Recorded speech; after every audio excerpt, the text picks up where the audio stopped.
Hi, welcome back. And this is the second part of Varna system and caste stratification. Okay, അപ്പോൾ ഇനി quick ആയിട്ട് നമുക്കൊന്ന് നോക്കാം എന്തൊക്കെ ഫാക്ടേഴ്സ് ആണ് ആ ഒരു വർണ്ണ സിസ്റ്റത്തിന് റെസ്പോൺസിബിൾ ആയിട്ടുള്ള ഫാക്ടേഴ്സ് എന്നുള്ളത്. നേരത്തെ നമ്മൾ ഡിസ്കസ് ചെയ്ത സംഗതികൾ തന്നെയാണ് അല്ലെ. അപ്പോൾ ആദ്യത്തെ പോയിന്റ് എന്ന് പറയുന്നത് നമ്മൾ ഓർത്തിരിക്കേണ്ടത് ഈ വർണ്ണ സിസ്റ്റം എന്ന് തന്നെ പറയുമ്പോൾ അത് ഒരു ഒറ്റ തീരുമാനത്തിലോ ഒരൊറ്റ ഇവന്റിലോ അത് ഡെവലപ്പ് ചെയ്ത് വന്ന ഒന്നല്ല. അതൊരു വളരെ ലെങ്തി ആയിട്ടുള്ള ഒരു ഹിസ്റ്റോറിക്കൽ പ്രോസസ്സിലൂടെ കടന്നുപോയി ഡെവലപ്പായി വന്നതാണ്. സമൂഹം മാറിയതനുസരിച്ച് വ്യത്യസ്തമായ രീതിയിലുള്ള ആ ഒരു സോഷ്യൽ ഓർഗനൈസേഷനും അവിടെ മാറി, സമൂഹം രൂപപ്പെട്ട ആ ഒരു രീതികളും മാറി എന്നുള്ളതാണ് അല്ലേ. അപ്പൊ എക്കോണമി കുറെ കൂടെ കോംപ്ലക്സ് ആയി, കുറെ കൂടെ അത് ഡെവലപ്പായി. എക്കോണമിയിൽ അങ്ങനെയാണ് അതിനകത്ത് ആ ഒരു ചേഞ്ചസ് വന്നിരിക്കുന്നത്. അഗ്രികൾച്ചർ എക്സ്പാൻഡ് ചെയ്തു ആൻഡ് പെർമനന്റ് ആയിട്ടുള്ള സെറ്റിൽമെന്റ്സ് വളരാനായിട്ട് തുടങ്ങി. റൈറ്റ്. അതേപോലെ പൊളിറ്റിക്കൽ കിങ്ഡംസ് അവിടെ ഡെവലപ്പായി വന്നു ആൻഡ് റിലീജിയസ് ഇൻസ്റ്റിറ്റ്യൂഷൻസ് കുറെ കൂടെ സ്ട്രോങ്ങർ ആയിട്ട് വന്ന് ആൻഡ് പുതിയ communities actually started expanding States. അത് പുതിയ സ്ഥലങ്ങളിലേക്ക് എക്സ്പാൻഡ് ചെയ്യാൻ തുടങ്ങി അല്ലെ. അപ്പോൾ ഈ തരത്തിലുള്ള എല്ലാ ഡെവലപ്മെന്റ്സും ആ ഒരു സോഷ്യൽ ഹയറാർക്കിയെ അത് സ്വാധീനിച്ചു എന്നുള്ളതാണ്. ആദ്യത്തെ മേജർ ഫാക്ടർ നമ്മൾ നോക്കിയാൽ അത് ഓക്യുപേഷണൽ സ്പെഷ്യലൈസേഷൻ ആണ്. സ്ക്രീനിൽ കാണുന്നത് പോലെ ഓക്യുപേഷണൽ സ്പെഷ്യലൈസേഷൻ ആണ് ആദ്യത്തെ പ്രധാനപ്പെട്ട ഒരു ഫാക്ടർ എന്ന് പറയുന്നത്. അതായത് എക്കണോമിക് ആക്ടിവിറ്റീസ് കൂടിയതനുസരിച്ച് സമൂഹത്തില് എന്താ പറയേണ്ടത്, ഈ പ്രീസ്റ്റുകളെ ആവശ്യമായിട്ട് വന്ന്, വാറിയേഴ്സിനെ ആവശ്യമായിട്ട് വന്ന്, ഈ അഗ്രികൾച്ചർ ചെയ്യുന്ന കൾട്ടിവേറ്റേഴ്സിനെ ആവശ്യമായിട്ട് വന്ന്, ട്രേഡേഴ്സ് വേണ്ടതായിട്ട്, പോട്ടേഴ്സ്, മെറ്റൽ വർക്കേഴ്സ്, കാർപ്പന്റേഴ്സ്, അങ്ങനെ ഒരുപാടധികം സ്പെഷ്യലൈസ്ഡ് ആയിട്ടുള്ള ജോലികൾ ചെയ്യുന്ന വ്യക്തികൾ ആവശ്യമായിട്ട് വന്നു എന്നുള്ളതാണ് അല്ലെ. ആൻഡ് കാലക്രമേണ ഈ ഓക്യുപ്പേഷൻസ് ശരിക്കും അവരവരുടെ ആ ഒരു ഫാമിലി ട്രഡീഷൻസുമായിട്ട് അത് കണക്റ്റഡ് ആയി. രണ്ടാമത്തെ ഫാക്ടർ എന്ന് പറയുന്നത് അഗ്രികൾച്ചറിൽ ഉണ്ടായ ആ ഒരു എക്സ്പാൻഷൻ ആണ്. കാരണം എങ്ങനെയാണ്, പെർമനന്റ് ആയിട്ടുള്ള ഫാമിംഗ് ചെയ്തു തുടങ്ങിയപ്പോഴത്തേക്ക് ഒരുപാടധികം സർപ്ലസ് ആയിട്ടുള്ള, ആവശ്യത്തിലും അധികമുള്ള ആ ഒരു പ്രൊഡക്ഷൻ അവിടെ ഉണ്ടായി എന്നുള്ളതാണ്. അപ്പോ വളരെയധികം സെറ്റിൽഡ് ആയിട്ടുള്ള വില്ലേജസ് അവിടെ വരാനായിട്ട് തുടങ്ങി. പ്രൈവറ്റ് പ്രോപ്പർട്ടി രൂപാന്തരപ്പെട്ട് ഇത് എന്റെ വസ്തു അല്ലെങ്കിൽ പുരയിടം അല്ലെങ്കിൽ കൃഷിസ്ഥലം എന്നുള്ള ആ ഒരു രീതിയിലേക്ക് വന്ന് ടാക്സേഷൻ അവിടെ ഡെവലപ്പായി വന്ന് ആൻഡ് വെൽത്തില് ആൾക്കാർക്ക് ഡിഫറൻസസ് ഉണ്ടായി എന്നുള്ളതാണ്. മൂന്നാമത്തെ ഫാക്ടർ ആ ഒരു പൊളിറ്റിക്കൽ കൺസോളിഡേഷൻ ആണ് നമ്മൾ ഇതിൽ കാണുന്നത് പോലെ. അപ്പൊ ഈ ട്രൈബൽ കമ്മ്യൂണിറ്റീസ് വളരെ ഗ്രാജുവൽ ആയിട്ട് അവര് ടെറിട്ടോറിയൽ കിങ്ഡംസ് ആയിട്ട് ഡെവലപ്പ് ചെയ്തു എന്നുള്ളതാണ്. അപ്പോ അവിടെ കിങ്ഡംസ് ആകുമ്പോഴത്തേക്ക് അവിടെ കിങ്സ് ഉണ്ട്. ആ കിങ്സിന് സ്വാഭാവികമായിട്ടും പ്രീസ്റ്റുകളെ ആവശ്യമായിട്ട് വന്ന്, സോൾജേഴ്സിനെ ആവശ്യമായിട്ട് വന്ന്, ഈ അഗ്രികൾച്ചർ ചെയ്യുന്ന കൾട്ടിവേറ്റേഴ്സിനെ ആവശ്യമായിട്ട് വന്ന്, മെർച്ചൻസ് വേണം, ഒഫീഷ്യൽസ് വേണം അല്ലെ. പലതരത്തിലുള്ള ലേബർ വർക്ക് ചെയ്യുന്ന ഗ്രൂപ്പുകളും അവിടെ ആവശ്യമായിട്ടുണ്ട്. ഇനി നാലാമത്തെ ഒരു പ്രധാനപ്പെട്ട ഫാക്ടർ എന്ന് പറയുന്നത് റിലിജിയസ് ലെജിറ്റിമൈസേഷൻ ആണ്. അപ്പോ എന്താ പറയേണ്ടത്, പ്രീസ്റ്റ്ലി ആയിട്ടുള്ള ആ സ്കോളേഴ്സ് ശരിക്കും ആ ഒരു സോഷ്യൽ ഡ്യൂട്ടീസ് എന്താണെന്നുള്ളത് എക്സ്പ്ലെയിൻ ചെയ്ത് കൊടുക്കാനായിട്ട് തുടങ്ങി. അവര് അവിടെ കൊണ്ടുവന്ന ഐഡിയാസ് എന്ന് പറയുന്നത് ഒന്ന് ആ ഒരു സാക്രഡ് ആയിട്ടുള്ള ഓർഡേഴ്സ് അല്ലെങ്കിൽ ധർമ്മ എന്നുള്ള ആ ഒരു രൂപത്തിലാണ്, ധർമ്മം എന്ന് നമ്മൾ പറയുന്നില്ലേ, ആ ഒരു രൂപത്തിലാണ് അവരതിനെ കണക്ട് ചെയ്ത് എക്സ്പ്ലെയിൻ ചെയ്ത് കൊണ്ടുവന്നത്. അപ്പൊ റിലിജൻ ഇവിടെ ഒരു hierarchical moral and ritual authority അവിടെ ക്രിയേറ്റ് ചെയ്തതായിട്ട് നമുക്ക് കാണാം. ആൻഡ് അഞ്ചാമത്തെ ഫാക്ടർ എന്ന് പറയുന്നത് ഇൻകോർപ്പറേഷൻ ഓഫ് ഡൈവേഴ്സ് കമ്മ്യൂണിറ്റീസ്. വളരെ ഡൈവേഴ്സ് ആയിട്ടുള്ള കമ്മ്യൂണിറ്റീസ് അവിടെ വന്നു എന്നുള്ളതാണ്. ആ ഒരു വേദിക് കൾച്ചർ എക്സ്പാൻഡ് ചെയ്യുന്നതനുസരിച്ച് ഒരുപാടധികം ട്രൈബൽ ആയിട്ടുള്ള അല്ലെങ്കിൽ റീജിയണൽ ആയിട്ടുള്ള ഗ്രൂപ്പ്സ് പുതിയ പുതിയ കിങ്ഡംസ് ആയിട്ട് മാറി. അപ്പോൾ ഈ groups these way placed under wider social structures. അത് എന്തിനു വേണ്ടിയിട്ടാണ്? അറ്റ് ദ സെയിം ടൈം ഒരുപാടധികം മീൻസ് ലൈക്ക് ആ ഒരു കോമൺ ആയിട്ടുള്ള കുറെ കൂടെ വൈഡ് ആയിട്ടുള്ള സോഷ്യൽ സ്ട്രക്ചേഴ്സിന്റെ ഉള്ളിൽ വന്നെങ്കിൽ പോലും അവരുടെ ലോക്കൽ ഐഡന്റിറ്റി അവർ നിലനിർത്തി എന്നുള്ളതാണ്.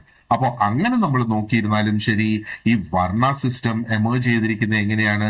എക്കണോമിക്, പൊളിറ്റിക്കൽ, റിലീജിയസ്, കൾച്ചറൽ ഇന്ററാക്ഷനിലൂടെ അത് ഡെവലപ്പ് ചെയ്ത് വന്നേക്കുന്നത്. ഇപ്പൊ PHയെ സംബന്ധിച്ചിടത്തോളം നമ്മൾ ഓർത്തു വെക്കേണ്ട ഒരു വളരെ പ്രധാനപ്പെട്ട ഒരു പോയിന്റ് എന്ന് പറയുന്നത് വർണ്ണ ഗ്രാജുവൽ ആയിട്ട് ഡെവലപ്പ് ചെയ്തു മൾട്ടി ഫാക്ടറൽ ആയിരുന്നു. എന്തൊക്കെയായിരുന്നു അതിന്റെ ഫാക്ടേഴ്സ്?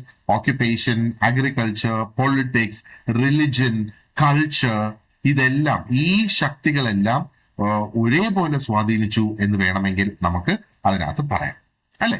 സോ ഇതൊക്കെയാണ് ഈ ഒരു വർണ്ണ സിസ്റ്റം തന്നെ ഡെവലപ്പ് ആകാനായിട്ടുണ്ടായിട്ടുള്ള ഫാക്ടേഴ്സ് ആയിട്ട് നമ്മൾ ഇതിനകത്ത് കാണേണ്ടത്. റൈറ്റ്. ഇനി നമുക്ക് നോക്കാനുള്ളത് ഈ വർണ്ണ സിസ്റ്റവുമായിട്ട് കണക്റ്റഡ് ആയിട്ടുള്ള എന്തെങ്കിലും സ്ക്രിപ്റ്റുകൾ നമുക്ക് അവൈലബിൾ ആണോ എന്നുള്ളതാണ് അടുത്ത ഒരു ചോദ്യം.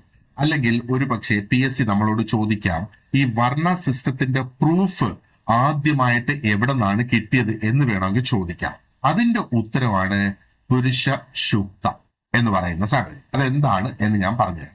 ഇത് വളരെ പ്രധാനപ്പെട്ട ഒരു ടെക്സ്റ്റ് ആണ്, ഒരു ഹിം എന്ന് വേണമെങ്കിൽ നമുക്ക് പറയാം. ഈ പുരുഷ സൂക്ത അത് ആക്ച്വലി നമ്മൾ ഋഗ്വേദയുടെ 10ാം മണ്ഡലത്തിലാണ് ഇത് നമുക്ക് ലഭിക്കുക.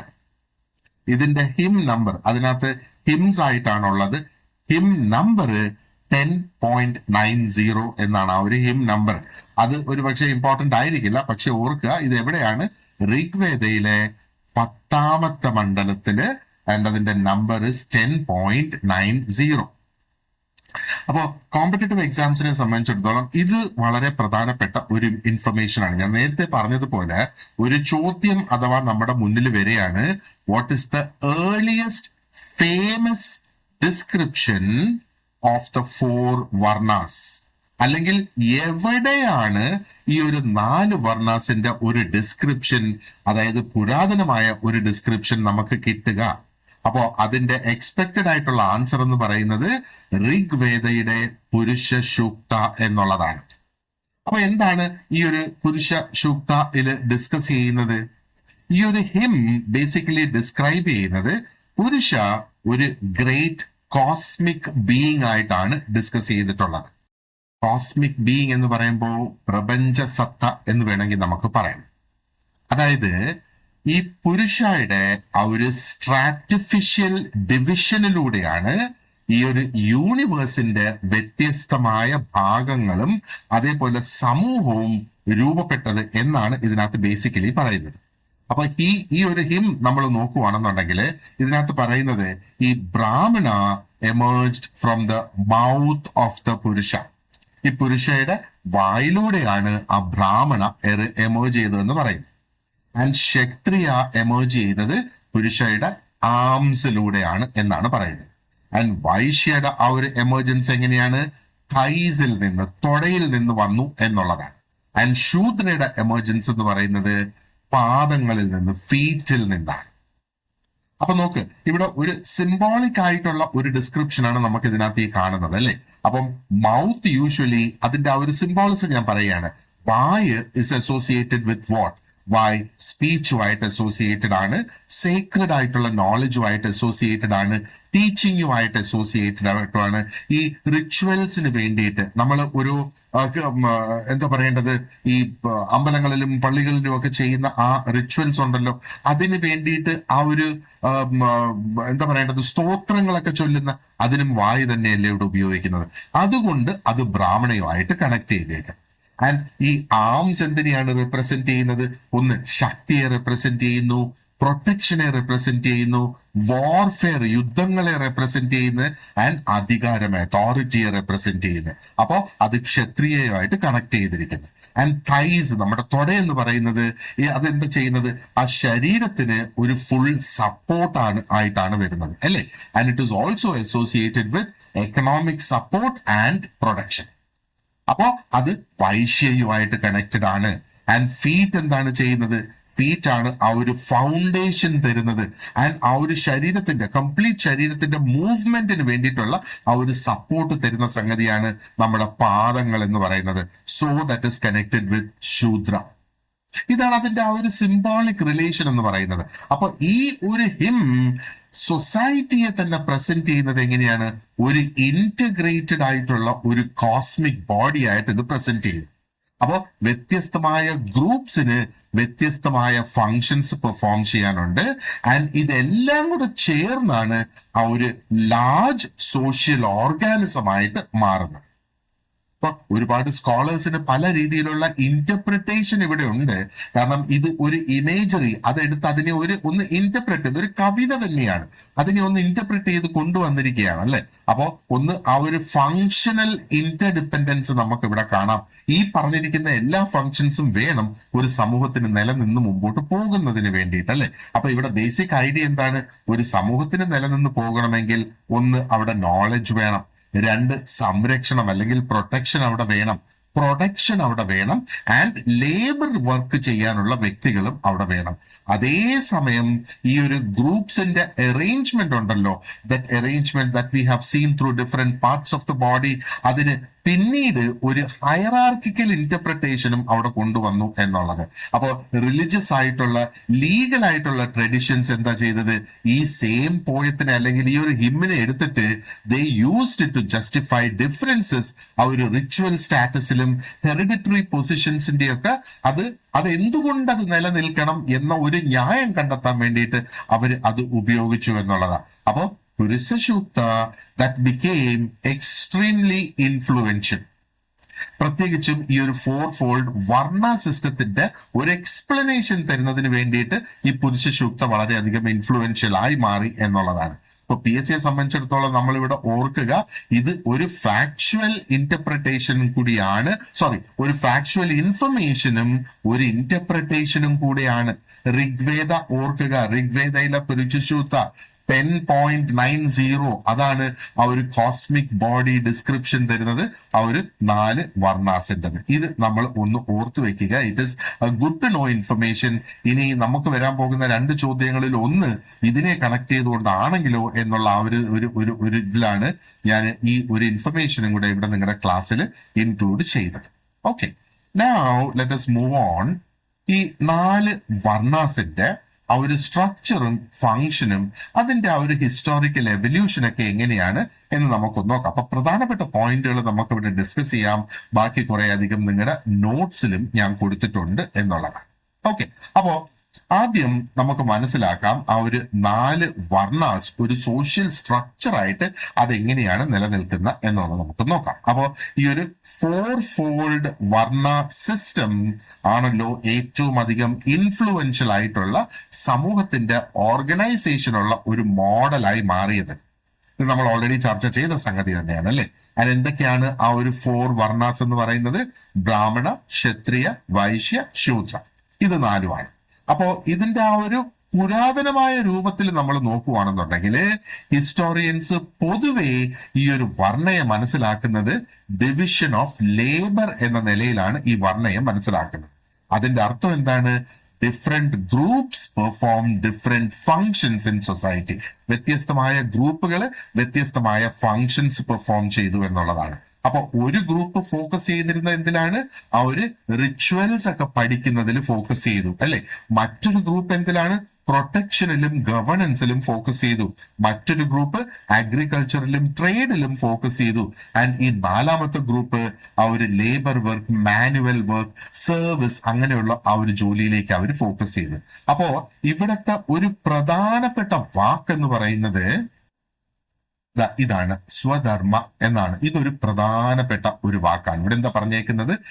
ഈച്ച് വർണ്ണ ഹാഡ് സ്പെസിഫിക് ഡ്യൂട്ടീസ് ആൻഡ് ഈ ഡ്യൂട്ടീസിന്റെ പേരാണ് സ്വധർമ്മ എന്നുള്ളത്. സ്വധർമ്മ എന്നാണ് ഈ ഡ്യൂട്ടീസിന്റെ പേര്. അപ്പൊ സ്വധർമ്മ കൊണ്ട് ഉദ്ദേശിക്കുന്നത് എന്താണ്?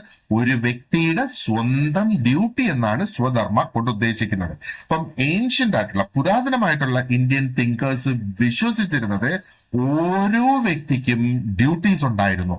അതിപ്പോഴും അങ്ങനെ തന്നെയാണ് അല്ലെ. ആ ഒരു വ്യക്തിക്ക് ഫാമിലിയോട് ഡ്യൂട്ടീസ് ഉണ്ട്, സമൂഹത്തിനോട് ഡ്യൂട്ടീസ് ഉണ്ട്, റിലിജനോട് ഡ്യൂട്ടീസ് ഉണ്ട്, ആൻഡ് നമ്മൾ ജീവിക്കുന്ന സ്റ്റേറ്റിലേക്കും നമുക്ക് ഡ്യൂട്ടീസ് ഉണ്ട്. അപ്പോ അവര് ഒരു സൊസൈറ്റിനെ ഒരു ജീവിച്ചിരിക്കുന്ന ഒരു ബോഡി ആയിട്ടാണ് അവര് അതിനെ കണ്ടിരുന്നത്. അപ്പൊ ബോഡിയുടെ ഓരോ പാർട്ടിനും ഒരു ഫങ്ഷൻ അവിടെ ഉണ്ട് എന്നുള്ളതാണ്. അതേപോലെ ഓരോ വർണ്ണയ്ക്കും ഒരു സ്പെസിഫിക് ആയിട്ടുള്ള ഒരു സോഷ്യൽ ഫങ്ഷൻ അവിടെ പെർഫോം ചെയ്യേണ്ടതായിട്ടുണ്ട്. എന്നാൽ കാലക്രമേണ ഈ ഒരു ഫങ്ഷണൽ അറേഞ്ച്മെന്റിനകത്ത് ഒരു മാറ്റം സംഭവിച്ചു. അവിടെ എന്താണ് ആ ഒരു മാറ്റം വന്നത്?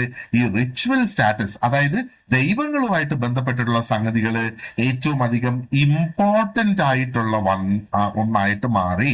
അപ്പൊ ഇവിടെ ആ ചെയ്യുന്ന ജോലിയുടെ പ്രാധാന്യമല്ല ഇതിനിവിടെ കണക്ക് കൊടുത്തത്, എന്നാൽ ദൈവവുമായിട്ട് ബന്ധപ്പെട്ട കാര്യങ്ങളെല്ലാം അത് ഏറ്റവും പ്രധാനപ്പെട്ടതായി മാറി. ആൻഡ് ബർത്ത് അല്ലെങ്കിൽ ജനനം എന്ന് പറയുന്നത് ഒരു വ്യക്തിയുടെ കഴിവിനേക്കാളും പ്രധാനപ്പെട്ടതായിട്ട് മാറി. കാരണം ആ ഒരു ഹെറിഡിറ്ററി ജന്മന ഞാൻ ഇന്ന ജാതിയിൽ ജനിച്ചു അല്ലെങ്കിൽ ഇന്ന വർണ്ണയിൽ ഞാൻ ജനിച്ചു എന്ന് പറയും. അപ്പൊ ആ ഒരു ഒരു ഒരു ഒരു വർണ്ണയിൽപ്പെട്ട ഒരു വ്യക്തിയുടെ മകൻ അല്ലെങ്കിൽ മകൾ എന്ന് പറയുന്നത് അതേ വർണ്ണയിലേക്ക് അങ്ങ് ജനിച്ചു. ബ്രാഹ്മണന്റെ കുഞ്ഞ് ബ്രാഹ്മണനായിട്ട് തന്നെ ജനിച്ചു എന്നുള്ളത്. അപ്പൊ അവിടെ കഴിവിനല്ല അവിടെ പ്രാധാന്യം വന്നത്, ആ ജനനത്തിന് അവിടെ പ്രാധാന്യം വന്ന്. അത് രണ്ടാമതൊരു ചേഞ്ച് ഇതിനകത്ത് സംഭവിച്ചത്. ആൻഡ് ഈ ഒരു ഹെറിഡിറ്ററി സക്സഷൻ എന്നൊക്കെ പറയുന്നത് ഗ്രാജുവൽ ആയിട്ട് ആ ഒരു ഓക്യുപ്പേഷണൽ ഫ്ലെക്സിബിലിറ്റി നമ്മൾ ഇതിനകത്ത് കാണുന്നില്ലേ, അതിനെ അങ്ങ് റീപ്ലേസ് ചെയ്തു എന്നുള്ളതാണ്. അപ്പോ ഒരു ഫങ്ഷണൽ ഡിവിഷൻ ഓഫ് സൊസൈറ്റി എന്ന നിലയിലാണ് വർണ്ണ സിസ്റ്റം ആദ്യം തുടങ്ങിയത്. പക്ഷെ പതിയെ പതിയെ അത് ഒരു ഇനിക്വാളിറ്റി പടർത്തുന്ന ഒരു സിസ്റ്റമായിട്ട് അങ്ങ് എസ്റ്റാബ്ലിഷ് ചെയ്ത് മാറി എന്നുള്ളതാണ്. അപ്പൊ ആദ്യം ഇതൊരു ഫങ്ഷണൽ സിസ്റ്റം ആയിരുന്നു, പിന്നീടാണ് അതിനകത്ത് ആ ഒരു ഹയറാർക്കി വന്നത്. അപ്പൊ ഈ 4 സിസ്റ്റംസും നമുക്ക് സ്പെസിഫിക് ആയിട്ടൊന്ന് നോക്കാം. ഇപ്പം ബ്രാഹ്മണാസ് എന്ന് പറയുമ്പോഴത്തേക്ക് എങ്ങനെയായിരുന്നു അവരെ കണ്ടിരുന്നത്? ഇതാണ് ആദ്യത്തെ വർണ്ണ എന്ന് പറയുന്നത്, ബ്രാഹ്മണൻസ്. അപ്പൊ ആ ഒരു ട്രഡീഷണൽ വർണ്ണ ഹയറാർക്കിയിൽ നമ്മൾ നോക്കുമ്പോൾ Brahmanas had the highest position. ഏറ്റവും ഹൈ ലെവൽ പൊസിഷൻ ബ്രാഹ്മണാസിന് തന്നെയായിരുന്നു. അവരുടെ പവർ എന്ന് പറയുന്നത് മിലിറ്ററി പവറോ എക്കണോമിക് പവറോ അല്ല. ആ ഒരു അതോറിറ്റി വന്നത് എവിടെ നിന്നാണ്? സാക്രഡ് ആയിട്ടുള്ള ദൈവങ്ങളെ കുറിച്ചുള്ള ആ ഒരു നോളജ് അവർക്കുണ്ട് എന്നുള്ളതാണ്. അപ്പൊ ഈ ഒരു ബ്രാഹ്മണ എന്ന വാക്ക് തന്നെ it comes from the Sanskrit word Brahman. Brahman എന്ന സംസ്കൃതം വാക്കിൽ നിന്നാണ് ബ്രാഹ്മണ വന്നത്. And what is a Brahman refer to? Brahman എന്ന് പറയുന്നത് റെഫേഴ്സ് ടു നോളജ് അല്ലെങ്കിൽ അൾട്ടിമേറ്റ് റിയാലിറ്റി എന്നാണ് അതിന്റെ ആ ഒരു അർത്ഥം. അപ്പോ Brahmanas naturally they became connected with learning, with teaching, ആ ഒരു റിച്വൽ പെർഫോമൻസ് അല്ലെ, ആൻഡ് അതേപോലെ ആ ഒരു സീക്രഡ് ആയിട്ടുള്ള ട്രഡിഷൻ, സീക്രഡ് ആയിട്ടുള്ള നോളജ്, അതൊക്കെ പ്രിസർവ് ചെയ്യുന്ന ഉത്തരവാദിത്വം ബ്രാഹ്മൺസിനായി മാറി. ഇനി ആ ഒരു ഏൻഷ്യൻ സമൂഹങ്ങളെ കുറിച്ചൊന്ന് ചിന്തിച്ചു നോക്കിയേ. അന്ന് പ്രിന്റ് ചെയ്തിട്ടുള്ള ബുക്സ് ഉണ്ടായിരുന്നോ? ഇല്ല. നോളജ് എങ്ങനെയായിരുന്നു പാസ് ഓൺ ചെയ്തിരുന്നത്? മെയിൻ ആയിട്ട് മനുഷ്യന്റെ മെമ്മറിയിൽ സേവ് ചെയ്തു. ആൻഡ് വാക്കാലാണ് ആ ഒരു നോളജ് ട്രാൻസ്മിറ്റ് ചെയ്തിരുന്നത്. ഇപ്പം നമ്മുടെ വേദിക് ആയിട്ടുള്ള ഹിംസ്, നമ്മുടെ റിച്വൽ, സീക്രട്ട് ആയിട്ടുള്ള ഫോർമുലാസ്, ഇതെല്ലാം കാണാതെ പഠിച്ച് വെക്കേണ്ട ഒരു സാഹചര്യം വന്നു. ആൻഡ് അത് പാസ് ഓൺ ചെയ്യുന്ന ആ ഒരു ടീച്ചറിൽ നിന്ന് സ്റ്റുഡന്റിലേക്ക് പാസ് ഓൺ ചെയ്യുന്നു. അപ്പൊ ഈ ഒരു സംഗതി ബ്രാഹ്മിൻസിന് വളരെയധികം പ്രാധാന്യം ആ ഒരു കാലഘട്ടത്തിൽ നൽകി. കാരണം എന്താണ്? അല്ലെങ്കിൽ ഇത് എന്തുകൊണ്ടാണ്? അവർ ഈ സീക്രട്ട് ആയിട്ടുള്ള ലേണിംഗിന്റെ കസ്റ്റോഡിയൻ ആയിട്ട് മാറി. അവരാണ് പലതരത്തിലുള്ള സാക്രിഫൈസസ് പെർഫോം ചെയ്തത്, റിച്വൽസ് എല്ലാം പെർഫോം ചെയ്തത്, അതേപോലെ റിലീജിയസ് ട്രഡീഷൻസിന്റെ ഇന്റർപ്രിട്ടേഷൻസ് നടത്തിയിരുന്നതും ബ്രാഹ്മൺസ് തന്നെയാണ്.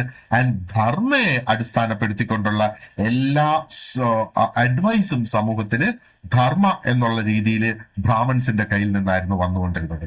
അപ്പോ അന്ന് റിലിജിയൻ വളരെ ക്ലോസ് ആയിട്ട് കണക്റ്റഡ് ആയിരുന്നു വിത്ത് കിങ്ഷിപ്പ്, ലോ, എത്തിക്സ് ആൻഡ് ആ ഒരു എവറിഡേ ലൈഫ് ഒക്കെ റിലിജനെ അടിസ്ഥാനപ്പെടുത്തിക്കൊണ്ട് തന്നെയായിരുന്നു വരുന്നത്. അപ്പൊ അങ്ങനെയും ബ്രാഹ്മണാസ് ആക്ച്വലി ഗ്രാജുവൽ ആയിട്ട് അവർ സ്ട്രോങ് ആയിക്കൊണ്ടേയിരുന്നു.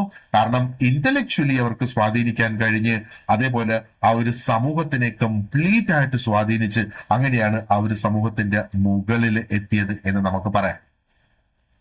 ഓക്കെ, അതേപോലെ ഇനി നമുക്ക് ആ ഒരു രണ്ടാമത്തെ കാറ്റഗറി എന്താണ് ഇതിനകത്ത്? ക്ഷത്രിയാസ് ആണ് ആ രണ്ടാമത്തെ കാറ്റഗറി ഇതിനകത്ത് വരും. So this is the second category എന്ന് പറയുന്നതിനേക്കാളും സെക്കൻഡ് വർണ്ണ എന്ന് തന്നെ നമുക്ക് പറയാം. ഇപ്പൊ ക്ഷത്രിയാസ് വേർ യൂഷ്വലി അസോസിയേറ്റഡ് ആ ഒരു ഭരണപരമായ കാര്യങ്ങള്, യുദ്ധ സംബന്ധമായ കാര്യങ്ങള്, സംരക്ഷണം നൽകുന്നത്. So with rule, warfare and protection. അപ്പൊ ഈ ക്ഷത്ര എന്നുള്ള ആ ഒരു വാക്കിന്റെ അർത്ഥം ക്ഷത്രിയ അല്ല, തന്റെ ഇത്ര എടുത്തിട്ട് അതിന്റെ അറ്റത്തൊരു എയും കൂടെ എടുക്കുക. ഓക്കെ, അപ്പൊ ഇതാണ് ആ ഒരു വാക്ക് ക്ഷത്ര. ക്ഷത്ര എന്ന ഈ ഒരു വാക്കിന്റെ അർത്ഥം തന്നെ പവർ, അതോറിറ്റി അല്ലെങ്കിൽ ഡോമിനേഷൻ, മറ്റുള്ളവരെ ഒന്ന് കൺട്രോൾ ചെയ്യുക എന്നുള്ള ആ ഒരു രീതിയിൽ. അപ്പോ ഈ ഒരു വാക്ക് തന്നെ, വാക്കിൽ നിന്ന് തന്നെ അതിന്റെ ആ ഒരു പൊളിറ്റിക്കൽ റോള് നമുക്ക് മനസ്സിലാക്കാം അല്ലെ. അപ്പൊ അവരുടെ പ്രധാനപ്പെട്ട ഉത്തരവാദിത്വം എന്ന് പറയുന്നത് സമൂഹത്തിനെ സംരക്ഷിക്കുക എന്നുള്ളതാണ്. അപ്പൊ പ്രൊട്ടക്ഷൻ, ഇവിടെ സംരക്ഷണം എന്ന് പറയുമ്പോൾ അത് മറ്റ് രാജ്യത്ത് അല്ലെങ്കിൽ മറ്റ് രാജ്യങ്ങള് ഇവിടെ ആക്രമിക്കുന്നതിൽ നിന്ന് തടയണം, ആ ഒരു രാജ്യത്ത് നിയമം പാലിക്കണം, നീതി നടപ്പാക്കണം, ആൻഡ് ആ ആൾക്കാരെ ഗവേൺ ചെയ്യുന്നതിനുള്ള ഡേ ടു ഡേ ആക്ടിവിറ്റീസിൽ ഇവർ പങ്കെടുക്കണം. അപ്പോ എന്താ പറയേണ്ടത്, ബ്രാഹ്മണാസിന്റെ അതോറിറ്റി സീക്രട്ട് നോളജിൽ നിന്ന് വന്നപ്പോ ക്ഷത്രിയ ശരിക്കും ആ ഒരു ടെമ്പറൽ അതോറിറ്റിയാണ് അവർ എക്സസൈസ് ചെയ്തത്. ഇവിടെ ടെമ്പററി അല്ല, ടെമ്പറൽ അതോറിറ്റി എന്ന് നമ്മൾ പറയുമ്പോൾ ഇറ്റ് മീൻസ് ആ വേൾഡ്ലി ആയിട്ടുള്ള അല്ലെങ്കിൽ പൊളിറ്റിക്കൽ അതോറിറ്റി എന്ന് വേണമെങ്കിൽ നമുക്ക് പറയാം. കാരണം ഈ ക്ഷത്രിയാസ് ആണ് ആർമീസിനെ കൺട്രോൾ ചെയ്തത്, ടെറിട്ടറീസ് കൺട്രോൾ ചെയ്തിരുന്നത്, റവന്യൂ ടാക്സിന്റെ കൺട്രോൾ ആൻഡ് ആ ഒരു അഡ്മിനിസ്ട്രേഷന്റെ കൺട്രോളും ഒക്കെ ക്ഷത്രിയാസ് ആയിരുന്നു നടത്തിയിരുന്നത്. രാജാക്കന്മാർ നമ്മൾ നോക്കിയാൽ അല്ലെ, കിങ്സ് യൂഷ്വലി ദേ ബിലോങ് ഈ ഒരു ക്ഷത്രിയ ഗ്രൂപ്പിൽ നിന്നായിരുന്നു സാധാരണഗതിയിൽ രാജാവ് വരിക എന്നുള്ളത്. ഓക്കെ, അപ്പോ ബ്രാഹ്മണാസ് ആ ഒരു സീക്രട്ട് അതോറിറ്റി ആണെങ്കിൽ ക്ഷത്രിയാസിന് മിലിറ്ററി അതോറിറ്റി, പൊളിറ്റിക്കൽ അതോറിറ്റി എന്നുള്ളതാണ്. ഓക്കെ, ഇനി നമുക്ക് മൂന്നാമത്തെ വർണ്ണയിലേക്ക് നമുക്ക് കടക്കാം. എന്താണ് നമ്മുടെ മൂന്നാമത്തെ വർണ്ണ എന്ന് പറയുന്നത്? ദ വൈശ്യാസ് ആണ് ഇവിടെ നമ്മുടെ മൂന്നാമത്തെ വർണ്ണം. അപ്പോ വൈശ്യാസ് ആണ് ആ ഒരു സമൂഹത്തിന്റെ എക്കണോമിക് ബേസ്, സാമ്പത്തിക അടിത്തറ തന്നെ വൈശ്യാസ് ആണ് രൂപപ്പെടുത്തിയത്. Basically Vaishyas were connected with പ്രൊഡക്ഷനുമായിട്ട് കണക്റ്റഡ് ആയിരുന്നു, ട്രേഡുമായിട്ട് കണക്റ്റഡ്, അഗ്രികൾച്ചറുമായിട്ട് കണക്റ്റഡ്, കാറ്റൽ റെയറിങ്, ഇത് പറഞ്ഞതുപോലെ ഇങ്ങനെയുള്ള എല്ലാ തരത്തിലുള്ള കൃഷി ആയിരുന്നാലും അല്ലാതെ ആയാലുള്ള ആ പ്രൊഡക്ഷനുമായിട്ട് ബന്ധപ്പെട്ടാണ് വൈശ്യാസ് നിന്നത് അല്ലെ. അപ്പൊ അഗ്രികൾച്ചറിലൂടെ ഭക്ഷണം പ്രൊഡ്യൂസ് ചെയ്യപ്പെട്ട്, കാറ്റിൽ കന്നുകാലികളെ വളർത്തുന്നതോട് അതിലൂടെ വെൽത്ത് ഉണ്ടായി, അനിമൽസിന്റെ ഡെവലപ്മെന്റ് തന്നെ ഉണ്ടായി, ഡയറി പ്രോഡക്ട്സ് അവിടെ ഡെവലപ്പ് ചെയ്ത് അല്ലെ.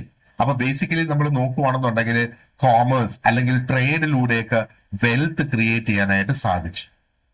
അതേപോലെ പഴയ കാലത്തും മണി ലെൻഡേഴ്സ് ഉണ്ടായിരുന്നു അല്ലെ, പൈസ കടം കൊടുക്കുന്ന വ്യക്തികള്, എക്കണോമിക് ട്രാൻസാക്ഷൻസ് അങ്ങനെയും നടക്കുന്നുണ്ടായിരുന്നു അല്ലെ. റൈറ്റ്. അപ്പോ വൈശ്യാസ് എന്താ പറയേണ്ടത്, മെയിൻ ആയിട്ട് ആ ഒരു മൂന്നാമത്തെ പൊസിഷൻ അല്ലെങ്കിൽ ഹൈറാർക്കിയാണ് ഈ ഒരു റിച്വൽ ഈ ഒരു പൊസിഷനിൽ അല്ലെങ്കിൽ ഈ വർണ്ണ സിസ്റ്റത്തിൽ ഓക്യുപ്പൈ ചെയ്തിരുന്നത്. ഓക്കെ, ഇനി നമുക്ക് ലാസ്റ്റ് ആയിട്ട് നോക്കാനുള്ളത് ദ ശൂദ്രാസ് ആണ് ആ ഒരു ഹൈറാർക്കിക്കൽ സിസ്റ്റത്തിന്റെ ഏറ്റവും ബോട്ടം ലെവലിൽ നമുക്ക് കാണാം, അല്ലെങ്കിൽ ആ നാലാമത്തെ വർണ്ണയാണ് ശൂദ്രാസ് എന്ന് പറയുന്നത്. അപ്പോ ആ ഒരു ട്രഡീഷണൽ വർണ്ണ ഹൈറാർക്കിയിൽ നമ്മൾ നോക്കിയാൽ 4th പൊസിഷൻ. പക്ഷെ ഈ ഒരു സെക്ഷനെയും ഈ ഒരു പൊസിഷനെയും വളരെ കെയർഫുൾ ആയിട്ട് നമ്മൾ മനസ്സിലാക്കിയിരിക്കണം.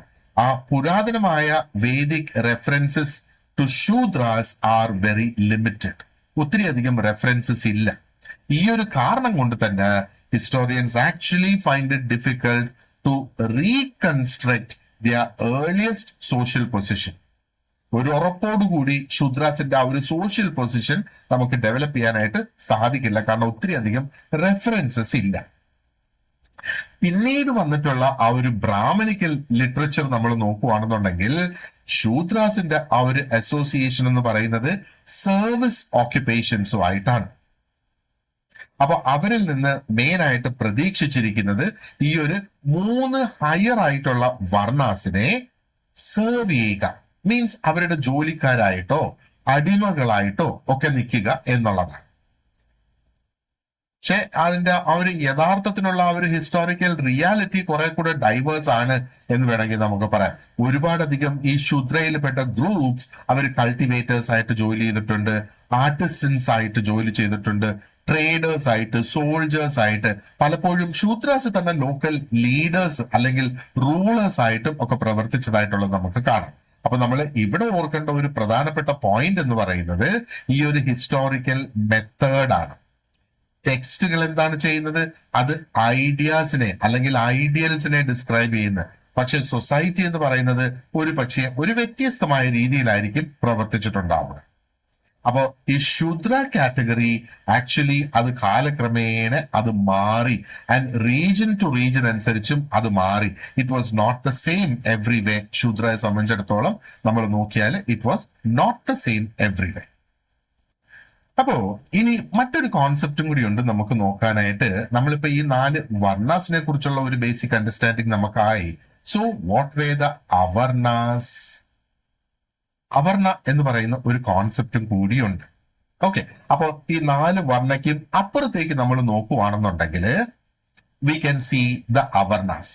അപ്പൊ ഈ ഒരു 4-fold വർണ്ണ മോഡൽ എന്താണ് ചെയ്തത്?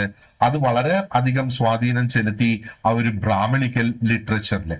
പക്ഷെ ആ ഒരു യഥാർത്ഥ സമൂഹം എന്ന് പറയുന്നത് ഹാഡ് മെനി കമ്മ്യൂണിറ്റീസ്, ഒരുപാടധികം കമ്മ്യൂണിറ്റീസ് ഈ ഒരു മോഡലിന്റെ പുറമെ ഉണ്ടായിരുന്നു എന്നുള്ളതാണ്. ഈ ഗ്രൂപ്പിനുകളെയാണ് ഈ അവർണാസ് എന്ന് ഡിസ്ക്രൈബ് ചെയ്തിരുന്നത്. അതിന്റെ അർത്ഥം എന്താണ്? അവർണാസ് എന്ന് പറയുമ്പം വർണ്ണ ഇല്ലാത്തത് എന്നുള്ള, മനസ്സിലായ? അപ്പോ ഈ they were called അവർണ എന്ന് വിളിച്ചിരുന്നു, അന്ത്യജ എന്ന് വിളിച്ചിരുന്നു, ചണ്ഡല എന്ന് വിളിച്ചിരുന്നു, പഞ്ചമ ആൻഡ് പലതരത്തിലുള്ള ട്രൈബൽ കമ്മ്യൂണിറ്റീസും ഈ അവർണാസിന്റെ ഭാഗത്തിൽ വന്നു എന്നുള്ളതാണ്. ആൻഡ് ഇതില് കുറേയധികം കമ്മ്യൂണിറ്റീസ് നമ്മൾ നോക്കുവാണെന്നുണ്ടെങ്കിൽ അവര് പെർഫോം ചെയ്തിരുന്ന ജോലികൾ വളരെ വ്യത്യസ്തം. മരണപ്പെട്ട ആൾക്കാരുടെ ബോഡി ഡിസ്പോസ് ചെയ്യുക, ലെതറുമായിട്ട് സംബന്ധിച്ച ജോലികൾ ചെയ്യുക, സാനിറ്റേഷനുമായിട്ട് ഈ ടോയ്ലറ്റിലെ വേസ്റ്റ് ഒക്കെ കൈകാര്യം ചെയ്യുന്ന ജോലികൾ ആയിട്ട് ബന്ധപ്പെട്ട്, അതേപോലെ ഹണ്ടിങ്ങുമായിട്ട് ബന്ധപ്പെട്ട്, ഓക്കെ, ആൻഡ് ഒരുപാടധികം കാടുമായി ബന്ധപ്പെട്ടുള്ള ജീവിത മാർഗങ്ങളൊക്കെ ഇവര് ഉപയോഗിച്ചിരുന്നു എന്നുള്ളത്. ആൻഡ് ഇത് കാലക്രമേണ ഈ ഐഡിയാസ് ഓഫ് റിച്വൽ പൊല്യൂഷൻ, ഞാൻ നേരത്തെ പറഞ്ഞിരുന്നു ആ ഒരു പൊല്യൂഷനും പ്യൂരിറ്റിയുടെയും കാര്യം. അപ്പൊ ഈ റിച്വൽ പൊല്യൂഷന്റെ ആ ഒരു ഐഡിയാസ് ഈ ഓക്യുപ്പേഷൻസ് ഒക്കെ ആയിട്ട് ബന്ധപ്പെട്ട് വന്നു എന്നുള്ളതാണ്. അപ്പൊ ഇതിന്റെ അർത്ഥം എന്താണ്? ചില ജോലികൾ എന്ന് പറയുന്നത് they were considered ritually impure. അപ്പൊ അവിടെ ഡോമിനന്റ് ആയിട്ട് നിൽക്കുന്ന സൊസൈറ്റീസ്, പ്രത്യേകിച്ചും ഈ 4 വർണ്ണയിൽ വരുന്ന വ്യക്തികള് അല്ലെങ്കിൽ ആ സമൂഹങ്ങൾ എന്താണ്, അവര് ചെയ്യാത്ത എന്നാൽ ഈ അവർണകൾ ചെയ്യുന്ന ജോലികളെ അത് വളരെ കുറഞ്ഞ ഇംപ്യോർ ആയിട്ടുള്ള ജോലികളായിട്ട് കണക്കാക്കിയിരുന്നു എന്നുള്ളത്. അപ്പൊ ഈ ഒരു പ്രോസസ് ശരിക്കും ആ ഒരു അൺടച്ചബിലിറ്റി എന്ന കോൺസെപ്റ്റ് നമ്മൾ കേട്ടിട്ടുണ്ടല്ലോ. ആ ഒരു കോൺസെപ്റ്റിന്റെ വളർച്ചയ്ക്ക് കാരണമായത് ഈ അവർണ എന്ന് പറയുന്ന അല്ലെങ്കിൽ ഈ ഇംപ്യോർ എന്ന് പറയുന്ന ആ ഒരു കോൺസെപ്റ്റ്. അപ്പോ അവര് വളരെയധികം ഈ മരിച്ചുപോയ ശരീരങ്ങളുമായിട്ട് അത് കൊണ്ട് കളയുന്ന ജോലി, അത് അടക്കം ചെയ്യുന്ന ജോലി, നമ്മുടെ ടോയ്ലറ്റ്സ് ക്ലീൻ ചെയ്യുന്ന ആ ഒരു ജോലികൾ, അങ്ങനെയൊക്കെയുള്ള ജോലികൾ ചെയ്യുന്നതുകൊണ്ട് ബേസിക്കലി അവരെ തൊട്ടുകൂടാ, അവരെ തൊട്ടാൽ നമ്മളും അതേപോലെ ഇംപ്യോർ ആയി പോകും എന്നുള്ള ഒരു ചിന്താഗതി സമൂഹത്തിലെ ഒരു കൂട്ടം ജനങ്ങൾക്ക്, ഈ കൂട്ടങ്ങളെ കുറിച്ച് ആ അൺടച്ചബിലിറ്റി ഒക്കെ തുടങ്ങി വന്നത് ഈ അവർണ ചെയ്യുന്ന ജോലിയുടെ ഇംപ്യോറിറ്റിയുമായിട്ട് കണക്ട് ചെയ്തുകൊണ്ടാണ്. അപ്പൊ ഇവിടെ ഒരു കാര്യം നമ്മൾ വളരെ കെയർഫുൾ ആയിട്ട് ഓർക്കുക, ഈ അൺടച്ചബിലിറ്റി എന്ന് പറയുന്നത് did not appear fully developed in the earliest Vedic age. ആ ഒരു പുരാതനമായ വേദിക് ഏജിൽ അൺടച്ചബിലിറ്റിയുടെ ഒരു കോൺസെപ്റ്റ് ഫുള്ളായിട്ട് ഡെവലപ്പ് ചെയ്തിട്ടില്ലായിരുന്നു. ആൻഡ് ഒരുപാടധികം ഹിസ്റ്റോറിയൻസ് എഗ്രി ചെയ്യുന്നത് ഇത് പിന്നീട് ഗ്രാജുവൽ ആയിട്ട് ഡെവലപ്പ് ചെയ്ത് വന്നതാണ്. ആൻഡ് പല റീജൻസിൽ ഇതിന് പല രൂപങ്ങളായിരുന്നുണ്ടായിരുന്നു. അപ്പൊ ഇത് ഫുള്ളായിട്ട് ഡെവലപ്പ് ചെയ്ത് വരുന്നതിന് മുന്നേ നമ്മൾ നോക്കുവാണെന്നുണ്ടെങ്കിൽ, അല്ലെങ്കിൽ ഇത് കുറെ കൂടെ ഫുള്ളായി ഡെവലപ്പായി വന്നത് നമ്മൾ നോക്കുകയാണെന്നുണ്ടെങ്കിൽ ആ ഒരു ലേറ്റർ ആയിട്ടുള്ള ഏൻഷ്യന്റ് അല്ലെങ്കിൽ ആ ഒരു ഏർലി മെഡീവൽ പീരിയഡ്സിലാണ് ഈ അൺടച്ചബിലിറ്റി കുറെ കൂടെ ഡെവലപ്പ് ആയിട്ട് വന്നിട്ടുള്ളത്. അപ്പൊ PSC സംബന്ധിച്ചിടത്തോളം നമ്മൾ അവർണ എന്ന വാക്ക് ഓർക്കുക. ആൻഡ് അവർണ എന്ന് പറയുമ്പോഴത്തേക്ക് ഈ വർണ്ണ സിസ്റ്റത്തിന് പുറത്തുള്ള സമൂഹത്തിലെ ഗ്രൂപ്പുകളാണ് ഈ അവർണ എന്ന് പറയുന്നത്. ആൻഡ് അവർണ അവരുടെ ആ ഒരു ജോലിയുമായിട്ട് ബന്ധപ്പെട്ട് അവര് ഇംപ്യൂർ ആയിട്ടുള്ള ജോലികൾ ചെയ്യുന്നു എന്നുള്ളതും കൂടെ നമ്മൾ ഇവിടെ ഓർത്തോളുക.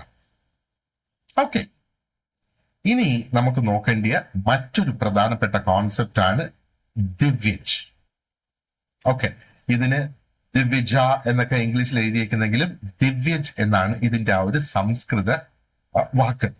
ഞാൻ ഒരു പക്ഷെ കൃത്യമായിട്ടായിരിക്കില്ല അത് ഉച്ചരിക്കുന്നത്.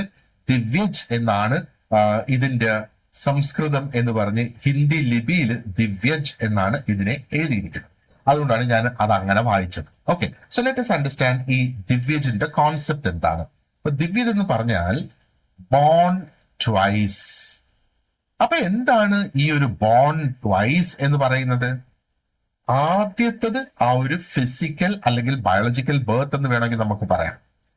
രണ്ടാമത് സംഭവിക്കുന്നത് ആ ഒരു സ്പിരിച്വൽ ആയിട്ടുള്ള ബർത്ത് അല്ലെങ്കിൽ എഡ്യൂക്കേഷണൽ ബർത്ത്. അങ്ങനെയാണ് ബോൺ ട്വൈസ് അല്ലെങ്കിൽ ദിവ്യജ് എന്നുള്ള ആ ഒരു കോൺസെപ്റ്റ് ശരിക്കും പറയുന്നത്. ഓക്കെ, അപ്പോ ആദ്യത്തെ 3 വർണ്ണാസ് ഉണ്ടല്ലോ, ബ്രാഹ്മണാസ്, ക്ഷത്രിയാസ് ആൻഡ് വൈശ്യ. ഈ 3 ഗ്രൂപ്പ്സിനെയാണ് ദിവ്യജ് എന്ന് വിളിച്ചിരുന്നത്. കാരണം അവര് ഉപന്യാന സെറിമണി ഇത് they underwent the ഉപന്യാന സെറിമണി. അപ്പൊ എന്താണ് ഈ ഒരു ഉപന്യാന സെറിമണി എന്ന് പറയുന്നത്?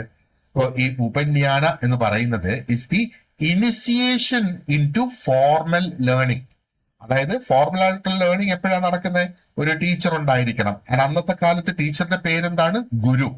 അപ്പൊ ആ ഒരു ഗുരുവിന്റെ കീഴിൽ ആ ഒരു ഫോർമൽ എഡ്യൂക്കേഷൻ തുടങ്ങുന്ന പ്രക്രിയക്കാണ് ഉപന്യായന എന്ന് പറയുന്നത്.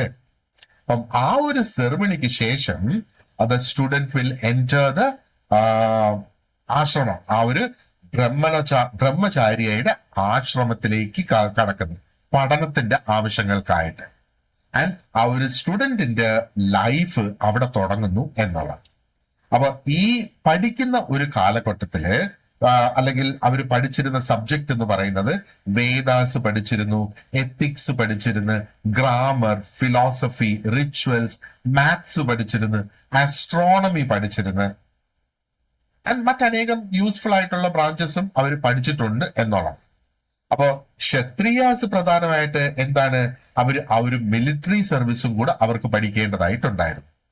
And Vaishyas could study subjects useful for trade and commerce. നമ്മുടെ ഇന്നത്തെ ആ ഒരു സിസ്റ്റം തന്നെ എന്ന് വേണമെങ്കിൽ പറയാം. പക്ഷെ ഇന്ന് അവർ വർണ്ണയെ അടിസ്ഥാനപ്പെടുത്തിയിട്ടല്ല ആ ഒരു എഡ്യൂക്കേഷൻ അവിടെ വരുന്നത്, അല്ലേ? അപ്പൊ ഇവിടെ നമ്മൾ ആ കാലഘട്ടത്തിലെ എഡ്യൂക്കേഷന്റെ ഒരു സാമൂഹിക പ്രാധാന്യമാണ് നമ്മൾ ഇവിടെ നോട്ടീസ് ചെയ്യേണ്ടത്. എഡ്യൂക്കേഷൻ കൊണ്ട് എന്താണ് ബേസിക്കലി വരുന്നത്? നോളജ് വരുന്നത്, സ്റ്റാറ്റസ് വരുന്നത്, റിലിജിയസ് ആക്സസ് വരുന്ന, സോഷ്യൽ പവറും അവിടെ ഉണ്ടാകുന്നത്. പിന്നീടുള്ള കാലഘട്ടങ്ങളിൽ നമ്മൾ നോക്കുകയാണെന്നുണ്ടെങ്കിൽ ശൂദ്രാസ് വേർ എക്സ്ക്ലൂഡഡ് ഫ്രം ഉപന്യാന. ആ ഒരു പ്രക്രിയയിൽ നിന്ന്, ഉപന്യാനയിൽ നിന്ന് ശൂദ്രാസിനെ ഒഴിവാക്കി എന്നുള്ളതാണ്. ആൻഡ് അതിന്റെ കാരണം എന്താണ്? ശൂദ്രാസ് ബിക്കെയിം വൺ ഓഫ്, അല്ലെങ്കിൽ ആ ഒരു ഇനീക്വാളിറ്റിയുടെ ഒരു പ്രധാനപ്പെട്ട ഒരു രീതിയായിട്ട് അങ്ങ് മാറി.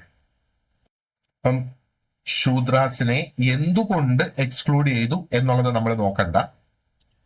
ശൂദ്രാസിനെ എക്സ്ക്ലൂഡ് ചെയ്തിരിക്കുന്നത് തന്നെ അവരെ അതിൽ നിന്ന് ഒഴിവാക്കുക എന്നുള്ള ആ ഒരു തീരുമാനം, ഈ ഉപന്യാന എന്ന് പറയുന്ന ആ ഒരു സെർമണി. അപ്പൊ അതിന്റെ അർത്ഥം എന്താണ്? അവർക്ക് എഡ്യൂക്കേഷൻ ഇല്ല, എഡ്യൂക്കേഷൻ അവർക്ക് ലഭിക്കില്ല എന്നുള്ളതാണ് അതിന്റെ അർത്ഥം. അപ്പൊ നോക്കിയേ, അവിടെ ആ ഒരു ഇനീക്വാളിറ്റി അവിടെ ഒന്ന് ഊട്ടി ഉറപ്പിക്കപ്പെടല്ലേ അവിടെ ചെയ്തത്, അല്ലെ? അപ്പോ ദിവ്യജ് എന്ന് പറയുന്നത് ഒരു റിലിജിയസ് ലേബിൾ ആയിട്ടല്ല നമ്മൾ അതിനെ കാണേണ്ടത്. ഈ ദിവ്യജ് തന്നെയാണ് ആർക്ക് വിദ്യാഭ്യാസം ലഭിക്കണം, ആര് റിച്വൽസിൽ പാർട്ടിസിപ്പേറ്റ് ചെയ്യും, സോഷ്യൽ പ്രിവിലേജ് ആർക്കാണുള്ളത് എന്നുള്ളതൊക്കെ കംപ്ലീറ്റ്ലി കൺട്രോൾ ചെയ്തിരുന്നത് ഈ ദിവ്യജ് എന്ന് പറയുന്ന ഈ ഒരു കോൺസെപ്റ്റ് തന്നെയാണ് അതിനെ കൺട്രോൾ ചെയ്തിരുന്നത്. അപ്പൊ ഈ സംഗതികൾ നമ്മൾ സ്പെസിഫിക് ആയിട്ടൊന്ന് ഓർത്തു വെച്ചോളുക. ബ്രാഹ്മണ means ritual and learning, Kshatriya associated with rule and protection, Vysya production and trade. Shudra associated അത് ഫോർത്ത് വർണ്ണ, പക്ഷേ ഹിസ്റ്റോറിക്കലി ഡൈവേഴ്സ് ആണ്. ആൻഡ് ദിവ്യജ് എന്ന് പറയുന്നത് ആദ്യത്തെ 3 വർണ്ണാസ് മാത്രമേ ഉള്ളൂ അതിന്റെ ഭാഗമായിട്ട്. ആൻഡ് മറ്റൊരു point, Gupta period helped consolidate caste society. ഇത് സ്പെസിഫിക്കലി ഞാൻ ക്ലാസ്സിൽ ഡിസ്കസ് ചെയ്തില്ല, പക്ഷേ ഇത് നിങ്ങളുടെ നോട്ട്സിലുണ്ട്. And varna was ideological and evolving. ഈ ഒരു വർണ്ണ സിസ്റ്റം എന്ന് പറയുന്നത് ഇറ്റ് വാസ് ദി ഐഡിയ, ജാതിയാണ് അതിന്റെ ആ റിയാലിറ്റി എന്ന് പറയുന്നത്. അപ്പൊ അടുത്ത നമ്മൾ ഡിസ്കസ് ചെയ്യുന്ന ടോപ്പിക് എന്ന് പറയുന്നത് ഈ ഒരു കാസ്റ്റ് സ്ട്രാറ്റിഫിക്കേഷന്റെ എവല്യൂഷൻ, അതായത് വർണ്ണയിൽ നിന്ന് ജാതിയിലേക്ക് അത് മാറിയതിന്റെ കഥയാണ് നമ്മൾ അടുത്തത് ചർച്ച ചെയ്യുന്നത്. And we will do that in the next lesson. Thank you very much for watching this part, and you have an excellent day ahead.